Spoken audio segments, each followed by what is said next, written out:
Hello po sa inyong lahat. Kamusta po kayo?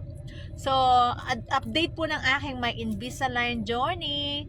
Change trays, pang 7 trays ko na po. Tapos week 12. So, naka 3 months na po ako. So, ang nangyari po, nag-change trays ako sa dentist ko. May appointment ako. So, doon na ako nagpalit ng trays.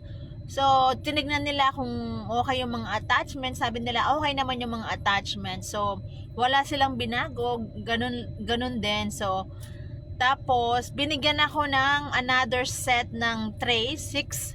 Bali, total ngayon ng mga trays ko, 12. Natapos na ako sa pang 6 trays. Ngayon, pang 7 na. So, ang naging experience ko ngayon, sensitive pa rin sila. Hindi ako makanguyang mabuti. So, ewan ko ba, naging sensitive sila ngayon. So, like I said, hindi pa rin ako makanguyang mabuti. Hindi pa rin nagtatouch yung sa taas at saka sa baba. Nagbo-move na nga sila. Eto na sila, oh. So, nasa parking lot kami ngayon kasi nga, hindi ako makapag-vlog sa bahay. Kasi si Jeremiah nga, lagi akong ginugulo. Natutulog siya nito nasa car seat. So, eto lang yung pagkakataon ko makapag-vlog. So, gaya ng sabi ko, hindi maganda yung naging experience ko ngayong week na to, yung pang 6 trays ko. Ngayon, nagpalit na nga ako ng 7 trays. Yung pang 6 trays ko, yung pag-toothbrush, pag-dental floss, ano pa ba da?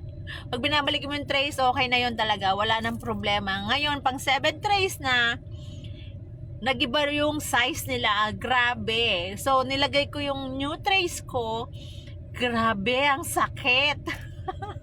Sabi ng gumawa ng aking mga trays, actually, naglagay ng, yung nag-assist sa akin, sa dentist ko, sabi niya, ko nakikita yung aking sabi niya masakit daw sila ng 2 days. Tama nga siya, masakit talaga yung new trays ko ng pang 7 trays. Medyo masakit sila, parang yung first day ko nalagay yung trays, ang sakit, grabe.